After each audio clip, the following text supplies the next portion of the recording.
Folks, FSU had a very down couple of days on the recruiting trail after the highs that we talked about last week, but I think that there are brighter days on the horizon with some news that could break this week. Drake, roll the video. Let's get the people to it.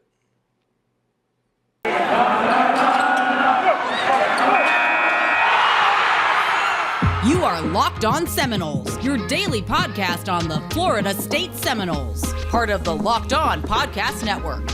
Your team every day.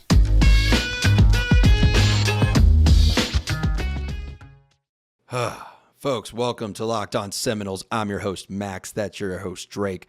We are talking about the Florida State Seminoles as we have for the past couple years, 5 days a week, 3 days a week during the offseason. So currently it's 3 days, but dude, so much news has been popping. I don't know if it feels like an offseason.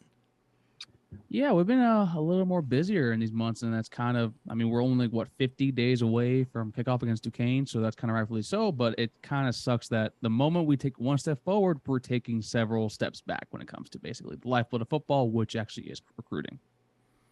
Yeah, that's right. And look, we are in a situation right now where everything is blown out of proportion on the recruiting trail because it sort of has to be. This team doesn't have the roster to compete at the levels it wants to compete at. I'm not supposed to end a sentence with that. The levels at which it wants to compete.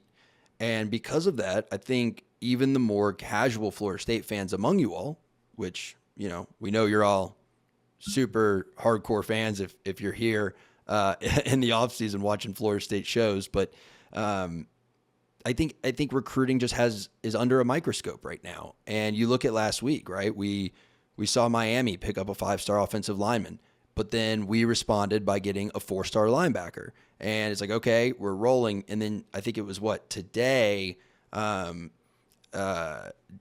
Ricks, who is the number 2 overall player, I believe, in the 2024 class. So he's a rising junior. Yeah, rising junior.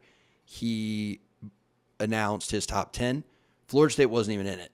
And okay, no harm, no foul, whatever, except for the fact that as recently as April, he was expected to commit to Florida State.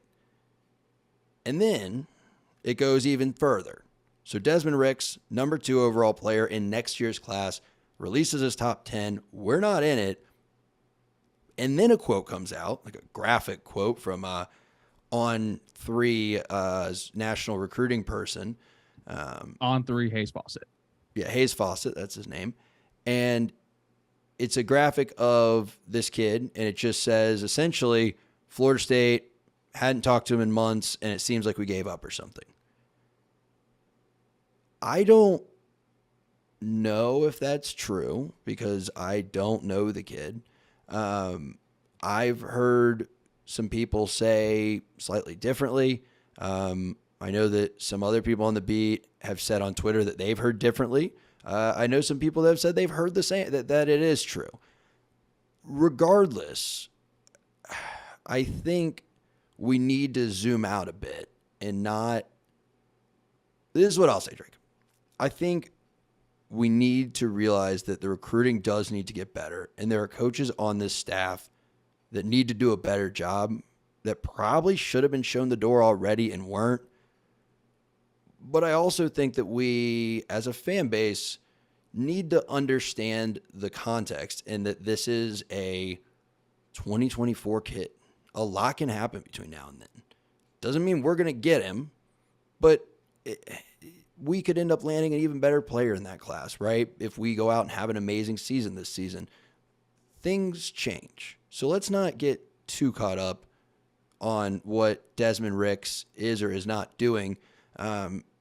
But let's kind of examine the coaching staff and their recruiting as a whole because, frankly, Drake, I think one kid decommitting from 2024 isn't the big deal. It's not decommitting, just not putting us in his top 10. Right, not even putting us in his top 10 when we were kind of told he was, to me it feels like a decommit, right? Because I kind of penciled him in as like he was going to be in Tribe 24. Not in ink, but like that was, Oh, see, like I know a lot of people think he was going to come in April, and there was a lot of evidence to possibly put that down there. I was of the camp that kid, my personal opinion, was going to be ending up at a school like Alabama, who was one of the schools actually who is in his top 10 as of right now. I think more what the fan base is worried about is not typically, basically saying, we didn't get this kid in the top 10. It's not only the fact that basically he's saying that we stopped recruiting him when he is a kid that we had a lot of heat for, a lot of momentum for back in April. I think it's also because you're looking at several kids commenting on that graphic posted by Hayes Fawcett, whether it be a KJ Bolden, another 5-star athlete. You have several defensive backs. I think you see Sharif Denson, too, the kid that recently committed to the University of Florida. All these players that are saying that the same thing happened to me, too, as well. Now, are they all, basically, did we all stop communicating as a staff with these kids? Frankly, I don't know. I've asked, several people. I'm hearing one thing, I'm hearing another.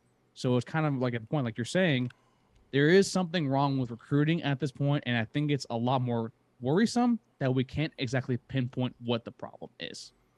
Yeah, I think it's systemic, and I think that we're seeing it at DBs now. We've seen it at wide receivers, although keep a weathered eye on the horizon with receivers. I'll leave it at that for now. And we're seeing it at linebacker. So everywhere but defensive line and offensive line, we're not looking great. And we're even seeing it with quarterback because, I don't want to diminish getting A.J. Duffy, but you now went from one sure thing in this class to 3 maybes, and I think 2 now. Actually. Yeah, so we could have, I think he's staying with Purdue. Yeah, so we could be at a spot where we have no quarterback again. And I don't understand what's going on. I don't understand how you can have 2 people recruiting well and the rest of the staff not. Now, Drake, you know this. If you're a first-time listener, thanks for being here. What I do for a living is I'm a restructuring consultant. I specialize in executive office and executive management team restructuring. So this isn't that much different than what I do on every single day at companies. Is you kind of start to look at, okay, what is going on across the different business units? And if we look at every position group as a business unit and we see some drastically underperforming others, well, that's a simple fix. Number 1, you standardize. So they should be standardizing recruiting procedures. So for instance, I talked to one person, they're like, oh, well, Atkins is really good at having his list where he's got, his first target, his second target, his third. Randy Shannon kind of does it a little differently. I'm like, why? No. Randy Shannon hasn't landed any big recruits except for Tatum Bethune, and he's a transfer. Randy Shannon and Marcus Woodson, and especially our wide receivers coach Ron Dugans, should not be allowed to do it their own way because their own way is not working. And Chris Thompson. Don't forget Chris Thompson. So, number 1, you standardize. You figure out what is working. Let's create standard procedures. That doesn't mean everyone has to use the same script, but you should have a standard workflow, a standard way of doing things modeled after the people who are actually doing their job correctly. Number 2, you disseminate that information. Okay? Standardize 1. Number 2, disseminate. That doesn't mean send them an email. That means you need to explain to them, look, here are your failures on the recruiting trail. Here's how we think we can do it better. And I know this is going to sound micromanaging, and maybe that's what Mike Norvell needs to do at this point. And make them do it a different way, because the way they're doing it, back to my earlier comment, I only get 1 F-bomb, it isn't working. Number 3. Technically, you don't get any F-bombs anymore. We discussed that. That's fair. But that one was warranted. Sorry if you're listening with kids in the car, but they need to understand the passion. Number 3. I bleeped it out, folks. It's okay. Implement and cross-train. I'm dead serious. I know that coaches have big egos, but I would have Alex Atkins sitting there and John Papuchis sitting there with these other coaches while they're talking to recruits. Just like comics do, right? Taking notes on your set. Immediate feedback. Hey, here's what I think you should do differently. Hey, here's what I'm noticing. Here's what might be. Because the definition of insanity, I don't know if that's actually true, is trying the same thing over and over again and expecting a different result. Ron Dugans can't recruit right now. Randy Shannon can't recruit right now. Marcus Woodson is really good at getting big name recruits on the board, really bad at getting them to sign national letters of intent, apparently, except he did get Sam McCall. and Azareye'h Thomas. And Amari I'll give him Cooper, those two. and Kevin Knowles. That's a guy. He's got 4 right there, and 2 of them are starting this year. Yeah, okay, but to me, Knowles and Cooper worked out great, but they weren't like. I don't think you had to do that much to land those guys. Like they've played above their rating level. We had to beat out Michigan to grab Marion Cooper. I remember that. Did we? Yeah, we did. Well, he's not doing so hot right now because we're not even making the top 10 of DBs. So that's different. Maybe you have him get in there too. But yeah, and again, Travis Hunter. I mean, look, I understand that Travis Hunter. There was this, there was that, there was the NIL thing, but like the point is you lost. There's always an excuse, but you still lost out on the biggest recruit of your career to come to your school that would have been, at least from a momentum standpoint, a huge game changer. So that's kind of my piece on the systemic recruiting issue. I don't know why Norvell isn't stepping in and saying, we need to fix this and we need to do what works instead of what it looks like he's doing, just letting everyone do their own thing and then wondering why it's not working. I mean, I don't think it's the process that's actually the problem. Like, where you're saying like you have a tier list or everything like that, which it could be a little bit of that. I think it's primarily that it seems to me that the options that a lot of these, coaches are going for, just typically it's very small in amounts, right? We hear all the time, like we're basically out for 2 linebackers right now. I think DeMarco Ward was the first kid we got committed. And then we're right now in a top 3-4, I think Blake Nicholson, which is the California kid. But then you hear the Harris twins were kids that, were interested. We didn't get that 2 years ago. Jaden Hood, who went over to Michigan, who was a kid that myself and Dave actually were really super high on. It seems to me overall, it's that these coaches are not going after who they believe actually is probably, suitable actually to come to the school. Now, that goes back to another thing where we discussed ad nauseum that we were not a big fan of Taggart big game hunting. And then I mean by that is that we were, why are you still talking to Evan Neal and Trey Sanders? Those were 2 kids all the way up to December. We're like, that's great. But if your plan A doesn't work out, you need to have a plan B, a plan C, a plan D. Now it seems like these coaching staff at all, like the moment they hear that, oh, Alabama's in this recruitment, LSU, Georgia, even Miami now with the way they're recruiting, it's like we seem to sort of back off. So I feel that also it's with the staff overall as a whole is reluctant to go after these kids the moment they feel any sort of, I guess, outside interference when it comes to other schools. And that was one of my biggest issues with Norvell when he came in, is that you can't treat this like a group of 5 program. When you're a group of 5 program like Memphis, when he took over after Justin Fuente, very, very, very good school, very good football team. You were able to tell these guys like, hey, we're going to be the best option you have moving forward. So it's either for us, it's either a take it or leave it. Now with these kids that you're going after with Florida State, they have 10 to 15, even 20 options overall. You can't be scared to go over against the big boys, and you're getting a big boy salary. These comes with big boy problems. And that's why you're getting paid 7 figures. Talking to teenagers, it sucks. They change their mind every 10 seconds. So to me, it just seems that the staff is, aside from Atkins and Papuch to an extent, is a little bit scared to basically go big game hunting and actually go up against the big dogs right now. Yeah, but that's in the process, right? Like when I say standardized processes, it doesn't have to mean everyone makes their list the exact same, but it does mean you're expected to have this many kids on your board and you need to have good options, drop down options, and then there needs to be a level of here's how often you need to be communicating with the rest of the staff about how realistic you think our chances of getting them are. And then we make decisions on if we should keep recruiting them or not.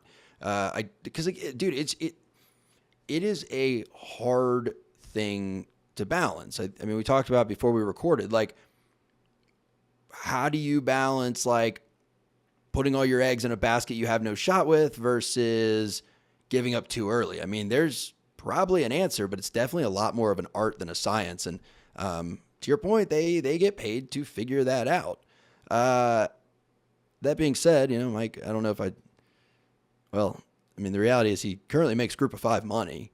So, man, people are going to get mad at me for saying this. Like, we're not doing that much better than most group of 5 schools. So I almost don't know if I can hate on them for taking the mentality of like, let's not try to fight the Bamas and the Georgias of the world right now. Because we just don't have the resources to do it. And I think that, as cliche as it sounds, and if you win more games this year, some of these problems will start to take care of themselves. I think that, which is true. I don't think that's the only answer. I mean, we got to get our collectives in order, right? We got to get some facilities built.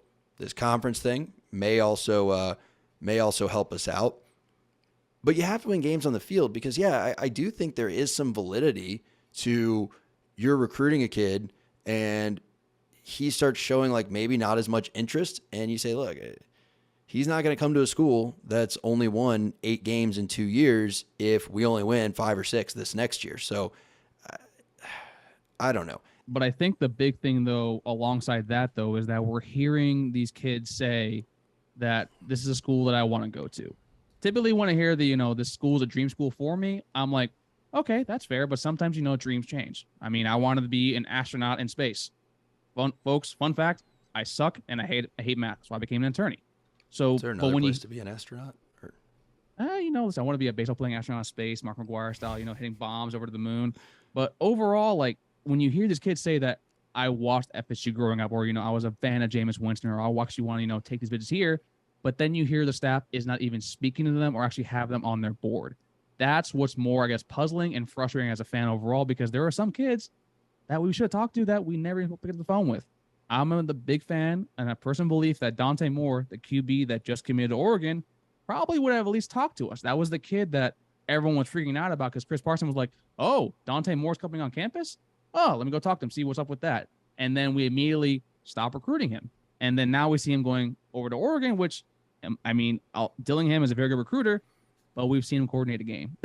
And to me, like, I think it's a little more favorable to actually come over to us, but it just goes to show that I feel like the staff has no idea what they want. It's like the scene notebook. What do you want? What do you want? And quite frankly, I don't think anybody has any idea what it is.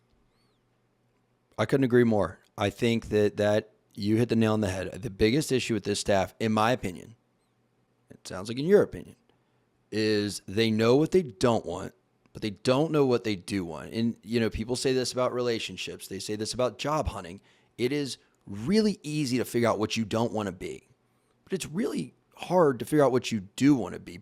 And until you figure that out, you can't find jobs. You can't find relationships. You can't succeed in your job if you don't know what your larger vision is.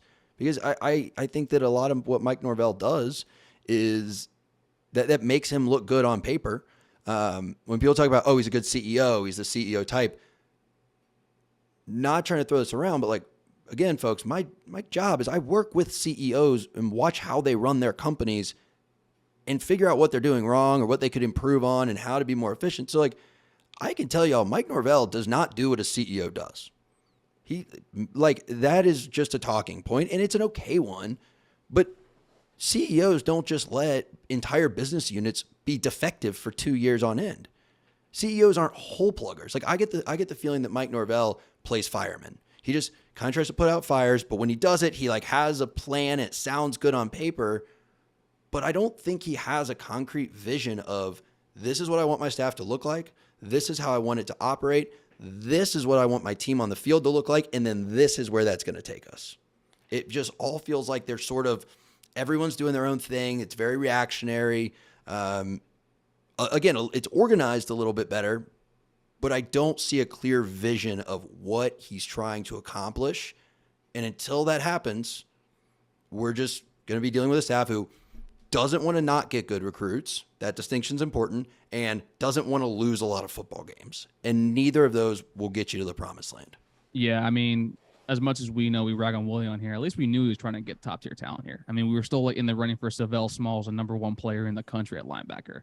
Now, who on the side? I mean, we got Lucas Simmons potentially committing, within the next 24 hours. We have, what's the other kid's name? It's escaping me right now. Another kid. Hakeem Williams, I think, is also someone that we should look at overall. But, like, other than that, if you don't win those, man, you are stuck between, was it rock and a hard place? Like, you are in a bad spot overall when it comes to that. Yeah, and if you're listening to this, folks, on Monday, first of all, thanks for being here. Make sure you subscribe. We love that you guys take the time to listen to us. We really do. So please subscribe to the channel.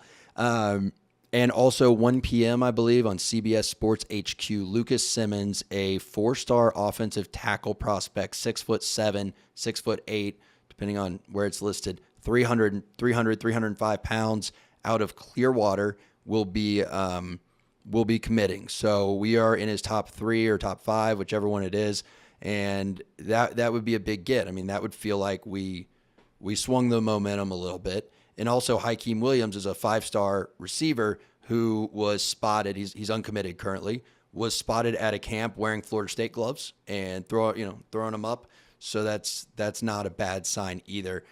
Real quick, I want to thank our title sponsor real quick, LinkedIn. And I'd like to thank LinkedIn Jobs for being the official college football recruiting sponsor across the Locked On College Network. LinkedIn Jobs helps you find the candidates you want to talk to faster. So post your job for free at linkedin.com/lockedoncollege. So yeah, I think the thesis statement is there's a lot going on, but there needs to be more of a organization-wide effort towards a common goal, and less of this just like, we're just trying to get good players. And, because even Willie, like, that was one of our big complaints about him. You're right, we were in on good players, but my issue with Willie is, like, he would go star chasing with players that, like, it's not like, you could always use 5 stars, but it was like you're spending so much capital and burning so many calories chasing these kids that, like, you could also fill that need with a 4-star right now because we're kind of deep in that position we all knew he wasn't going to get. But I want to answer some questions. So we got 2 good questions from our mailbag that I want to touch on today because we started with recruiting. So we'll probably pick up more mailbag questions later in the week just so we can get through them. And folks, if you want to leave one, throw it in the comments down below or, DM us, Twitter, all that good stuff. Question number 1 was about us going to the SEC. Last week, we talked about how it would be good. Money is always better than no money. However, there is a floor that gets set when everyone in the conference makes the same amount of money. So we are still going to need booster funds. We are still going to need to generate our own revenue through selling tickets and things like that. But the question was, are we okay with being an Arkansas type team? If we get into, I'm paraphrasing, if we get into the SEC and that sort of becomes the new normal, how would we feel about that? Drake, I've got my answer, I think, but I'm interested to hear what you have to say to this. Me personally, it's a no. Mainly because that's something that I discussed last week, where basically probably for the first few years, we're probably going to be a little more of a punching bag until we get our finances in order. I mean, we've talked about this FOF for the past 15 years, maybe probably as it was the past 10 years. And we're lacking severely behind when it comes to resources, when it comes to even the lower tier SEC teams like in Arkansas, like a Vanderbilt, like I guess Mizzou when they're recently in there. And then 10 years from now, after we're basically get a foothold, it depends on how our fan base reacts. And I don't see us being any more than a middle tier team when it comes to basically there. So maybe at best we could be an Ole Miss of last year, winning 10 games. And that's it. That's if we're in the SEC East, because the SEC East to me is a lot more substantially weaker than the West, because the West does have Alabama, Texas A&M, Auburn, LSU, Ole Miss, Mississippi State. That's a very murderer's row of teams. I get into this sport basically mainly because I want to win championships. And if you guys are okay with being in Arkansas, that's fine with y'all. If you guys want to win at most 8 and 9 games every single year. But quite frankly, to me, that's why I push more for the Big Ten, because I feel that it's more easily attainable for those championships if we go that route. Yeah, succinctly put, no. I have no interest in being an Arkansas type program. I think that our standard should always be competing for conference championships, regardless of the conference. Will it take time to get there? Absolutely. Yeah. Will we need to change a few things to get there? 100%. Someone commented, I think it might have been Lotto, on our video about this, and I'll just reiterate it again. It makes me feel better. Folks, you don't have to be a millionaire to give to the boosters. You just have to give $75 a year. Everything helps. I mean, we love this team. We all follow it. You're watching podcasts right now. Again, middle of the dog days of summer, you're here. And for what, $5 a month-ish? $5.50 a month? You can support the team and help them get the money to do the things that we're talking about. It's crazy to me, right? That there's fans, avid fans, that pay more than that for a subscription to a message board to talk about the team, and they won't give money to the actual team. So that's just kind of my Max's monthly rant about join the boosters. But yeah, join the boosters, give money, because we will become an Arkansas type team in the SEC if that doesn't change, like us just getting that influx. But that kind of brings me to the second question, where I'm going to read this one in full because there was kind of a caveat to it. Did we think about recruiting implications for moving to the Big Ten versus SEC? Think it could make it easier for the Wisconsin and Iowas to get into the South with games closer to home and their families? I did not prompt that question. He texted me that. You guys have seen Danny Domino, some of our gambling episodes. And I thought it was interesting because I think that is the exact reason why the SEC will take Miami. When I sit there and I think about what's the appeal of Miami for the SEC, brand value, it's okay, but the TV market thing I think is wholly irrelevant. I don't think the Miami TV market matters for two reasons, right? One, because people are moving to streaming. They're cutting the cords more and more. Being just in a TV market, unless it's like expressly written into the deal, not that big a deal. Secondly, I would be really interested to see these numbers, but I would bet that Florida State has better viewership numbers in the Miami TV market than the Miami Hurricanes. I just don't think you're getting like a huge share of the population of Miami by having the University of Miami Hurricanes down there. But what I do think is I think the SEC is going to look at it as Miami giving Ohio State, probably not Wisconsin, but the higher level of maybe Wisconsin, the Penn States of the world, those teams that are already starting to recruit South Florida well, a stronger foothold down there and make it easier for them to recruit down there. So I think the SEC will defensively take Miami as one of the ACC teams it brings over to avoid the Big Ten from doing exactly that and getting a foothold in South Florida from a recruiting perspective. I'm going to push back a little bit on that TV market thing, primarily because the two most important markets down here when it comes to sports are the Dolphins and the Hurricanes. And you do see a large viewership amount when it comes to Miami Dolphins. I don't know how they haven't won anything of consequence since the 70s when they were undefeated. Trust me, I hear about it every single week down here. And it's something that basically, with the Hurricanes, like that's basically appointment viewing for a lot of people down here. And it's not only in the Miami area, it's probably also it's in the Broward area, a little more towards the Central Florida area too. That's basically where more you get to the Florida basically fan base. But I do agree the SEC kind of wants that too, basically, because you're right, with the Big Ten coming down there, that kind of honestly appeals to them a little bit more because it's kind of the same academic status, if you will. So that kind of makes a lot of sense to me. So those were the main questions I kind of wanted to get through today. I did see one question. It was kind of more of a statement, but do you think that if we do join the Big Ten, supposedly, there is one thing that I've always discussed about recruiting wise that you notice a lot of South Florida kids commit to these Ohio State, Michigans, or even Minnesotas, like those schools, in July. Then they visit in like November or they visit in October and they immediately cut the cord. Do you think that cold weather, like how much of that actually plays an effect with some of these kids, or should it play an effect on us? Because it's a lot different when you're playing football when it's basically 30 degrees, 20 degrees out. I don't think so. I think I answered this. I think you answered that. I thought it was pretty fun. In some games, yes, but here's a couple points I'll make. Number one, I don't think you lose the Florida game. Hopefully. Well, they don't want to play us, so depends on what Miami does. But either way, you'll play that one later in November, at least for the next decade or so, right? You'll probably still try to play an out-of-conference cupcake before that game somewhere in November. So you're really only going to play 2 games and possibly a conference championship in November. I believe the conference championship, where do they play in Indianapolis? That's a good question. Let me look at that up while I continue your rant. My rant? I'm just answering the question. So, yeah, you'll still get the Florida game in November. You'll get a cupcake game at home in November. Indianapolis. Yeah, the conference championship, which would be in December, would be in Indianapolis, which is a dome. It's an indoor stadium. It's actually a pretty nice stadium.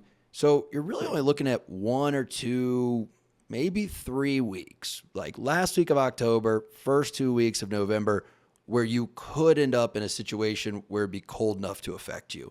And over the span of the years, you'll have bye weeks in there. You'll have home games in there. I don't think it would be frequent enough to have a major impact. Now, to be fair, that Notre Dame game, you, me, Cam, and Dave were miserable. Right. We played Notre Dame on the road like, in November. Yeah, that does happen. That's what I'm saying. There will be some of those. But in the aggregate, I don't think there'll be that many. However, it doesn't have to be like a long-term problem for it to be a one-time problem that has ramifications. What I mean by that, this is the final part of the answer, I promise, is what if you're 10-0 and you look like you could make a playoff spot that year, and that's the year you have to play Ohio State at home November 15th, or on the road November 15th, and you lose a close one because, you can't play in the cold. Well, then all the times it didn't happen don't really matter, and it is going to just be like, why are we in this stupid conference? Is better. Well, that too. But yeah, I mean, it's a valid point to bring up. Do I think that it should outweigh all of the positives of the Big Ten? No, absolutely not. However, I will say, I think most people that are just throwing clickbait around don't really know anything, and are just trying to get you to click on stuff. But that's the name of the game. That being said, I do think right now the highest likelihood option is we end up in the SEC. I think that the Big Ten is slowly becoming less of an option, just because if the SEC is serious about moving, I think we're going to want to go as a package deal with Clemson. And I think that Clemson is much more interested in the SEC than they are in the Big Ten. And again, Drake, we don't have to get into contract law, but my understanding from talking to folks is we aren't going to get out of this grant of rights by ourselves. So we're going to need allies. And if our main ally is pushing for the SEC, like I said last week, man, I'm leaning Big Ten, but only by about 10%. So whatever gets us out of the ACC and lets us make money, I think that's where we need to go. I think Big Ten is a lot better for the viability and the future of this program. That being said, you're right. As basically, we need to find a lifeboat, and we can't. If we don't leave at the first person jump ship, and that's most likely going to be Clemson, then you kind of have to follow where they go. I don't know what the contract says. I know there's a lot of vague ambiguity stuff out there right now. I'm not going to give any legal advice, which I shouldn't do that. I'm not doing that anyways, period. But until I see the contract, I can't really give my opinion on that. So that's kind of my 2 cents with that. Yeah, and folks, just full disclosure. I mean, Drake is an attorney. Dave's an attorney. I am not. We have a group chat of like 7 or 8 of us guys who are best friends. 5 of them are attorneys, I believe. Yeah, it's 8 of us total. 5 are attorneys. So I can confidently tell you, without a doubt, but both my parents are attorneys. When we talk about these contracts, you are getting the best possible analysis you can get. We may not say it super legal easy because that doesn't do anyone any good. We're trying to explain it in real terms, but and it's boring. You are getting better information on this podcast about these contracts. And unfortunately, sometimes that answer is we don't know, than any career journalist who is just trying to guess at what these contracts might say. And that I can say with the utmost confidence. I can also say that y'all need to check out betonline.net. They're a great source. It's where the game starts, all that good stuff. And finally, I want to thank you from the bottom of my heart for stopping by today. We love having y'all here. We really do. You coming here every day lets us do what we do and what we love doing every day. So again, just make sure you're subscribed. Hit us on Twitter. That's Tally__Drake. I'm at Max Moody 17. Collectively, we're at Knowles Anonymous. And this was Locked On Seminoles. Take care, everybody.